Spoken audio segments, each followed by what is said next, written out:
ہے دونوں کی۔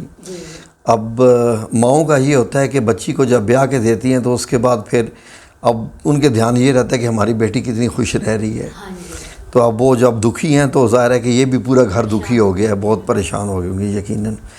واقعی دل پھر جائے، اللہ رب العزت دلوں کو پھیرنے والا ہے، تو اللہ رب العزت خیر کرے گا۔ اگر کسی کے گھر میں کوئی ایسا اور بھی مسئلہ ہے تو آپ سے گزارش ہے کہ ٹینشن نہ لیا کریں، ہر معاملے میں اللہ رب العزت سے ہی تعلق کیا جو ہے وہ قائم کریں۔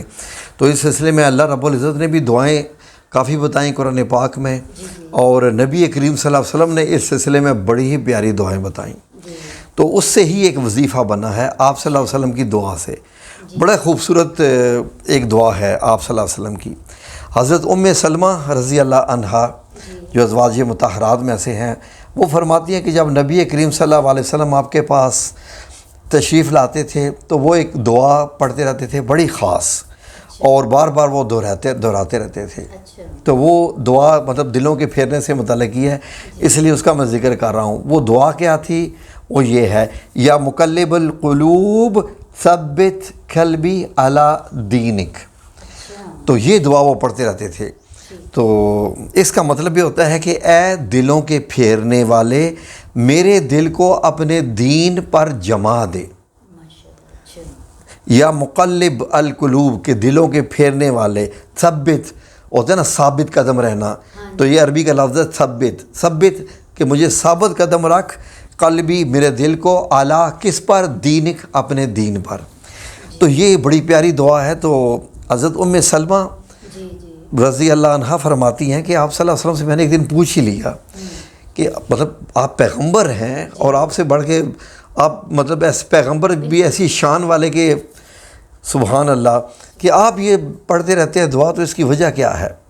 تو آپ صلی اللہ علیہ وسلم نے پتہ کیا فرمایا؟ آپ صلی اللہ علیہ وسلم نے فرمایا کہ ہر انسان کا دل اللہ رب العزت کی 2 انگلیوں میں ہوتا ہے، 2 انگلیوں میں ہوتا ہے۔ وہ جب چاہے اس کو پھیر دے، جب چاہے اس کو پھیر دے۔ تو یہ نہ ہو کہ ایک بندہ مسلمان ہے، کلمہ پڑھتا ہے، اس سے کوئی ایسی خطا نہ ہو جائے کہ اللہ رب العزت اس کا دل الٹی طرف پھیر دے، وہ الٹے کاموں میں لگ جائے اور دین میں اس کو انٹرسٹ ہی نہ رہے، تو وہ اس کی تو زندگی تو برباد ہوگی نا۔ تو اس واقعے سے، یہ میں نے واقعہ اس لیے بیان کیا کہ وظیفے کا تعلق اس سے ہے، اور یہ جو نبی پاک صلی اللہ علیہ وسلم دعا مانگتے تھے، اس کا تعلق بھی قرآن پاک سے شروع ہوتا ہے۔ اللہ رب العزت نے خود قرآن پاک میں بتایا۔ ناظرین بڑے مزے کی بات ہے، سننے والی ہے کہ اللہ رب العزت نے سورہ آل عمران کی آیت نمبر 8 اس میں کیا فرمایا، ذرا غور سے سن لیجئے۔ آیت سکرین پہ لکھی ہوئی آ رہی ہے، یہ وظیفہ نہیں ہے، یہ ریفرنس ہے کہ اللہ رب العزت قرآن پاک میں کیا فرماتا ہے۔ ڈاکٹر اسرار احمد صاحب بڑی یہ دعا پڑھتے تھے، ربنا لا تزغ قلوبنا بعد اذ ہدیتنا وہب لنا من لدنک رحمہ انک انت الوہاب، سورہ آل عمران اور آیت نمبر 8۔ اس کا مطلب دیکھیں کہ اے ہمارے رب، جب تو ہم کو ہدایت کر چکا تو ہمارے دلوں کو نہ پھیر، یعنی اللہ دلوں کو پھیرتا ہے، تو ہمارے دلوں کو نہ پھیر اور اپنے ہاتھ سے ہمیں رحمت عطا فرما، بے شک تو سب سے زیادہ دینے والا ہے۔ وہاب مطلب ہوتا ہے نا رزق وسیع کرنے والا، تو یہاں رحمت وغیرہ سب کچھ مانگنے۔ تو اس لیے جو ہمارا وظیفہ ہے وہ اس سے ملتا جلتا ہے۔ اب کرنا کیا ہے؟ غور سے، کہ دلوں کے پھیرنے والا وظیفہ ہے، تو ناظرین غور سے سن لیجئے اور لکھ لیجئے۔ بعد میں لوگ سوال و جواب کرنا شروع کر دیتے ہیں، میں کس کس کے سوال کا جواب دوں؟ ویڈیو نہیں دیکھتے، ویڈیو نہیں دیکھیں گے، آپ مجھ سے پوچھنا شروع کر دیں گے کب کرنا ہے، کیسے کرنا ہے، وہاں پر آ کر مجھے بڑا عجیب لگتا ہے۔ یہ وظیفہ والدین بچوں کے لیے بھی کر سکتے ہیں کہ جن کے بچے ناراض ہوئے ہوئے ہیں یا ان کی بات نہیں مانتے؟ بہت وسیع معنوں میں، میں اینڈ پہ سارا بتاؤں گا یہ کون کون کر سکتا ہے، مکمل میں اینڈ پہ بتاتا ہوں۔ پہلے یہ سن لیجئے وظیفہ کرنا کیسے ہے۔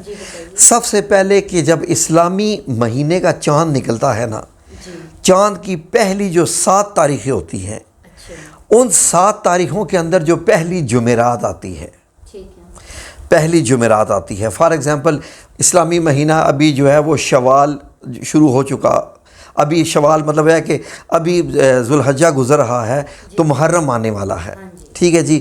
محرم کی پہلی 7 تاریخوں میں جو بھی جمعرات آئے، خواہ وہ پہلی تاریخ کو آئے، خواہ وہ 5 تاریخ کو آئے یا 7 ہی کو آئے، پہلی 7 میں جو بھی جمعرات آئے گی اس جمعرات سے شروع کرنا ہے، پھر جمعرات جمعہ ہفتہ 3 دن یہ کرنا ہے۔ اچھا یہ 3 دن کا عمل ہے، اور کرنا کیسے ہے؟ غور سے۔ جیسے آپ مصلی پہ بیٹھے ہوتے ہیں، نماز میں تشہد میں بیٹھے ہوتے ہیں، اتحیات میں بیٹھے ہوتے ہیں، ایسے آپ نے بیٹھ جانا ہے، لیکن بھی ہے کہ گھٹنے بے شک فولڈ نہ کریں جیسے عام بیٹھ جاتے ہیں۔ آپ مصلی پہ بیٹھ جائیں، تسبیح آپ کے ہاتھ میں ہو، اور آپ نے شروع کیسے کرنا ہے؟ ایک تو وقت مقرر کر لیں کہ آپ مغرب کے بعد کرنا چاہتے ہیں، عشاء کے بعد کرنا چاہتے ہیں، کیونکہ جب چاند نکل آیا تو اس کے بعد یہ بڑے پیارے وقت ہوتے ہیں جو عشاء کے بعد کے ہوتے ہیں۔ 11 بار درود پاک پڑھنا ہے۔ ٹھیک ہے 11 بار درود پاک پڑھنے کے بعد 11 بار ہی آیت الکرسی پڑھنی ہے، جی کیونکہ وہ اس کی کرسی بہت وسیع ہے۔ سب سے پہلے تو ایک بادشاہ ہے، اس کی تعریف کریں۔ پہلے تو یہ ہے کہ بادشاہ کے جو پیارے حبیب ہیں، پہلے تو ان کی خدمت میں آپ نے درود پیش کیا، اب بادشاہ کے جناب جی بادشاہت کی تعریف کریں۔ تو آیت الکرسی آپ نے کتنی بار پڑھنی ہے؟ 11 بار۔ اس کے بعد آپ نے 1010 دفعہ 1010 دفعہ ایک دعا پڑھنی ہے۔ اب یہاں پر ناظرین کو بڑا غور سے سننا پڑے گا کہ یہ دعا کیسے کرنی ہے، کیونکہ جو لڑکا کر رہا ہے لڑکی کے لیے، اچھا اس کی محبت حاصل کرنے کے لیے، خواہ وہ منگیتر ہے خواہ وہ خاوند ہے، اپنی بیوی کی محبت حاصل کرنے کے لیے کر رہا ہے، تو اس کے کیا الفاظ ہیں، اور اگر بیوی کر رہی ہے اپنے خاوند کی محبت حاصل کرنے کے لیے جو اس میں انٹرسٹ نہیں لیتا، کوئی بھی وجہ ہو سکتی ہے، ٹھیک ہے۔ اب جو وہ آپ نے بتایا سوال کہ وہ کالیں نہیں سننے دیتا ماں کی وغیرہ وغیرہ، ملنے نہیں دیتا، اور بیسیکلی اس کو محبت نہیں ہے اور اس لڑکی پہ اعتبار نہیں ہے اس کو، تو اس لیے وہ ایسا وہ کام کر رہا ہے۔ کافی ڈیٹیل میں تھا، میں نے بھی مختصراً آپ کو بتایا۔ ٹھیک ہے، اب اس کو غور سے میں اسکرین پر ناظرین کو دکھا دیتا ہوں۔ اگر فار ایگزامپل کہ اگر کوئی لڑکا یا خاوند اپنی بیوی کی محبت حاصل کرنے کے لیے، یا لڑکا اپنی منگیتر کی محبت حاصل کرنے کے لیے، باقی جو دنیا کی جو حرام محبت ہوتی ہے اس کا ہم جو ہے وہ نہیں بتاتے، کہ کوئی لڑکا، اگر میں یہ کہوں جی کہ کوئی لڑکا کسی لڑکی کو پھنسانے کے لیے یہ کرنا چاہ رہا ہے تو اللہ معافی دے، یہ وہ غیر شرعی کام ہوتے ہیں، اس کے لیے اللہ رب العزت ہمیں بچائے۔ تو اگر فار ایگزامپل ایک لڑکا کرنا چاہ رہا ہے، خاوند کرنا چاہ رہا ہے اپنی بیوی کی محبت کے لیے، وہ کیا ہے، اور جو بیوی کرنا چاہ رہی ہے تو وہ کیا ہے، آپ غور سے سن لیجئے۔ اگر لڑکا کر رہا ہے، مرد کر رہا ہے، تو وہ یہ لفظ استعمال کرے گا، اسکرین پہ لکھے ہوئے، غور سے سن لیجئے۔ اگر کوئی لڑکا یا خاوند اپنی بیوی کے لیے کر رہا ہے محبت حاصل کرنے کے لیے، تو وہ یہ لفظ جو اسکرین پہ لکھے ہوئے ہیں ان میں غور کیجئے گا۔ آخر کے جو ہے نا آپ نے نام بدلنے ہیں، لڑکی کا نام اور لڑکی کی ماں کا نام آپ نے لگانا ہے اس دعا میں۔ وہ کیسے ہے؟ جیسے اگر کوئی لڑکا ہے اور اس کی بیوی کا نام شازیہ ہے اور اس کی بیوی کی ماں کا نام طاہرہ ہے، یہ ایک میں فار ایگزامپل بتا رہا ہوں، ایگزامپل، تو وہ کیا لگائے گا ایسے، یا مقلب القلوب قلب قلبہا الیہ شازیہ بنت طاہرہ۔ اچھا کوئی مشکل نہیں ہے، کوئی مشکل نہیں ہے۔ دیکھیں اس میں فرق کیا ہے، دونوں میں بتاؤں گا ابھی، لڑکے اور لڑکی میں۔ یہ لڑکے کے لیے ہے، مرد کے لیے ہے۔ مرد بھی تو اکثر اوقات کوئی جو ہے وہ وظیفہ کرنا چاہتے ہی ہیں نا، تو سنیے، اگر کوئی مرد کر رہا ہے تو یہ اسکرین پہ جو لفظ لکھا ہوا ہے نا، یہاں پر آپ نے نام صرف بدلنے ہیں۔ شازیہ کی جگہ اپنی بیوی کا نام، اور بنتے کی جگہ پر بیوی کی والدہ کا نام۔ یا مقلب القلوب قلب قلبہا الیہ، جیسے بیوی کا نام جو بھی ہے، جیسے آپ کا نام فرح ہے تو فرح، اور آگے بنتے اس کی والدہ کا نام آپ نے ساتھ لگانا ہے، ٹھیک ہے۔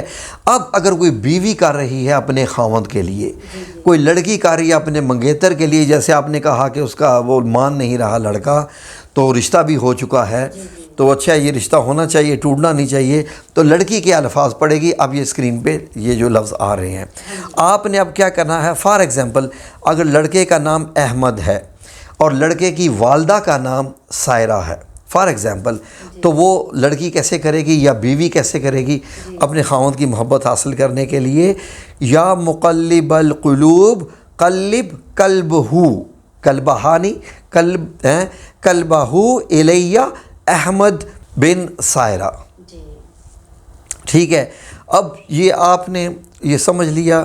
اب مجھ سے کوئی اگر یہ پوچھے کہ میری بیوی کا نام یہ ہے، ماں کا میں یہاں کیا لگاؤں، تو میں اس کو کیا بتائیں؟ ہاں جی، کوئی ویڈیو ہی نہیں دیکھی ہوگی. کتنا آسان ہے. کوئی خاتون پوچھنا شروع کر دے جی کہ میرے خامند کا نام یہ، اس کی ماں کا نام یہ، میں کیا لکھوں. اب وہ ویڈیو دیکھ لیں گے تو ان کو سمجھ آ جائے گی، اگر وہ ویڈیو دیکھ لیں تو اس طریقے سے آپ نے یہ کرنا ہے. 1010 دفعہ یہ پڑھنا ہے. 1010 دفعہ پڑھنے کے بعد دوبارہ آپ نے 11 بار درود ابراہیمی پڑھ کے ایک دن کا وظیفہ ہو گیا کلوز.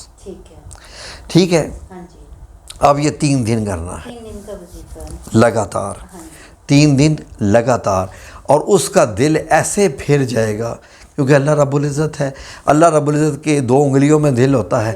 اللہ رب العزت سے ہم یہ دعا مانگ رہے ہوتے ہیں کہ اے دلوں کے پھیرنے والے، اس بندے کو، اس عورت کو جو بھی کا وظیفہ کر رہا ہے کہ اس کا دل میری طرف پھیر دے، پھر جائے. دیکھیں میاں بیوی کا جو تعلق ہے وہ بیسیکلی ایک قلب کا تعلق ہے، دل کا تعلق ہے. دل کا تعلق پہلے ہے. مطلب یہ ہے کہ اگر وہ دل کو اچھی لگ گئی بیوی تو وہ خطائیں بھی معاف کرتا رہتا ہے. جو بیوی اگر دل کو اچھی نہیں لگتی تو وہ جھگڑے کرنے کے بہانے ڈھونڈتا ہے. یہ پھر سب بہانے ہوتے ہیں سارے، ورنہ تو وہ یقین کریں کہ نہ وہ خاوند یا بیوی اپنے خاوند کی یا خاوند اپنی بیوی کی کوئی شکلیں نہیں دیکھتا. جو دل کو اچھی لگ جائے تو بس، جب دل کو اچھی لگ جائے تو پھر سارے معاملے درست ہو جائیں گے. اب جو وظیفے کی شرائط ہیں ان میں باوضو ہونا، اگر کر لیں وضو تو بہت اچھا ہے، لیکن باوضو شرط نہیں ہے. خواتین کر سکتی ہیں جب بھی چاہیں. کوئی جی اسلامی مہینے کی جو پہلی جمعرات آئے گی اس کو شروع کرنا ہے. پہلی 7 تاریخوں میں سے جو پہلی جمعرات آئے گی تو ابھی ظاہر ہے جی جمعرات، جمعہ اور ہفتہ 3 دن کا. جی ہاں 3 دن کا یہ ہوگا. اور اس کے بعد انشاءاللہ باذن اللہ تعالیٰ یہ جتنی بیویاں کریں گی اپنے خاوندوں کے لیے یہ حیران ہو جائیں گی کہ ہمارے خاوند کو کیا ہو گیا. یہ تو کوئی زیادہ ہی ڈھل پہ ساڑھے تھے. یہ تو ماشاءاللہ پھر دعائیں اکٹھی ہوتی ہیں. ہاں دعائیں پھر ہمیں چاہیے ہوگی یقیناً آپ لوگوں کی. ہم چاہتے ہیں کہ دیکھیں ہم لوگ یہاں بیٹھ کر آپ لوگوں کی خدمت میں جو وظائف پیش کرتے ہیں، ہم لوگ نہ اس کا کوئی ہدیہ مانگتے ہیں نہ کچھ، سوائے اس کے کہ آپ اللہ رب العزت سے ہمارے لیے بھی دعا کریں. دعا کر رہے ہوتے ہیں کہ اللہ تعالیٰ ان کے وظائف کو قبول کریں اور ان کی تمام مشکلیں اور کوئی شک نہیں. آمین یا رب العالمین.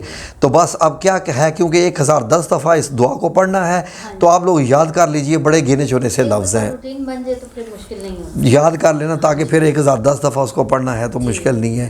ٹھیک ہے جی. جزاکم اللہ خیر. اللہ آپ سب لوگوں کو محبت سے زندگی گزارنے کی توفیق عطا فرمائے، مل جل کر رہنے کی توفیق عطا فرمائے، اور کوشش کریں کہ غریبوں کو کھانا کھلاتے رہا کریں، مسکینوں کی مدد کیا کرتے رہیں، تاکہ اس سے یہ دل نرم ہوتا ہے. اور جب دل نرم ہو جائے تو پھر انسان جو ہے وہ غصہ پھر وہ کم ہی کرتا ہے.